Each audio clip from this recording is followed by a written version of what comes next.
banata ng bayan ay bumaliktad kay Marcos. Dati daw tagapagtanggol naman daw ako kay BBM sa lahat ng nambabatikos. Marami ang umiyak kasi grabe daw ako magtanggol noon, pero ngayon iniwan ko na si Marcos.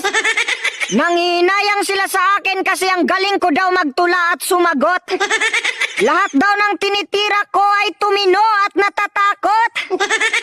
Kapag naririnig daw nila ang Makata ko, yung buhay nila ay parang nalalagot. Sa lahat ng mga nagtatanong, ito na ang aking sagot. Bilang Makata ng bayan, ang ipinagtatanggol ko ay ang tunay na may malasakit sa inang bayan. Mahal na Pangulo, ipinagtatanggol kita noon kasi sabi mo nung eleksyon, mabuhay ang Pilipinas. Pero ano ang nangyari ngayon? Namatay sila sa gutom.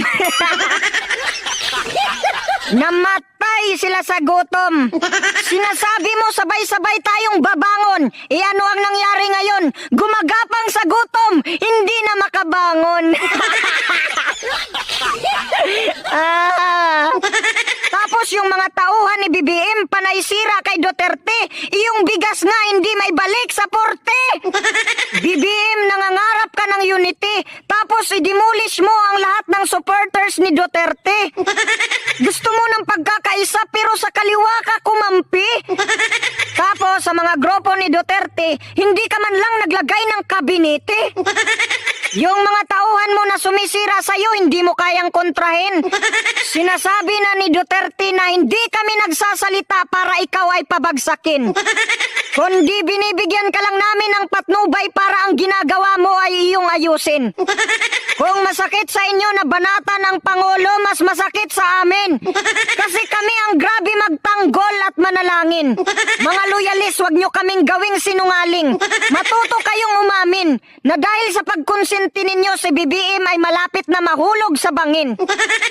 O si Tatay Duterte kapag binatikos ni Lini ay kanyang kakaibiganin. Pero kapag ikaw ang binatikos, gaganti ng palihim. Yung ICC daw ay hindi papasukin. Pero ngayon, biglang nag-iba ang ihip ng hangin. Pagsabi ng terorista na ang ICC ay papasukin, aba, pinapasok mo din. Ganyan ka pala kamasunurin. Isa sa mga dahilan kaya ako bumaliktad kasi kumampi ka sa mga terorista, BBM.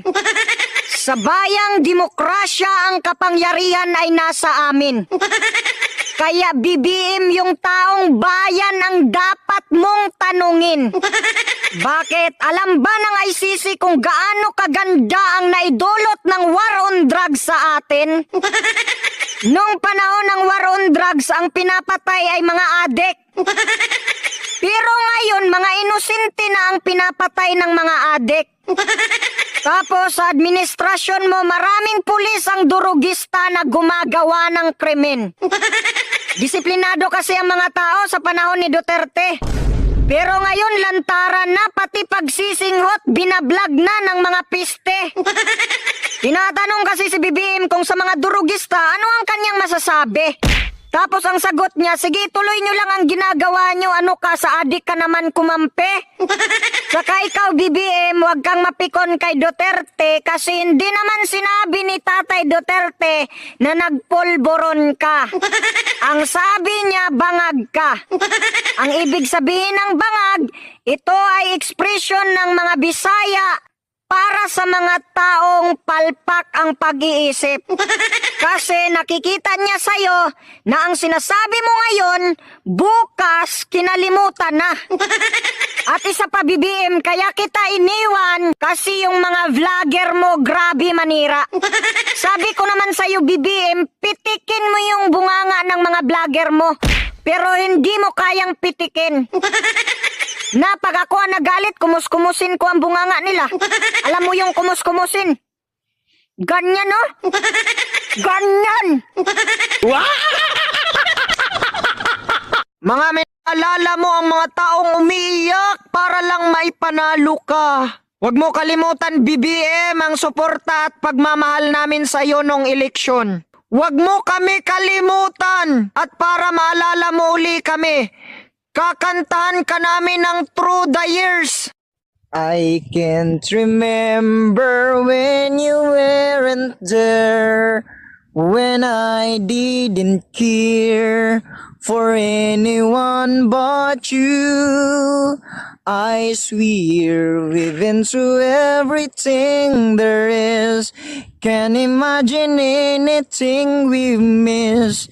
Can't imagine anything that two of us can do. Through the years, you never let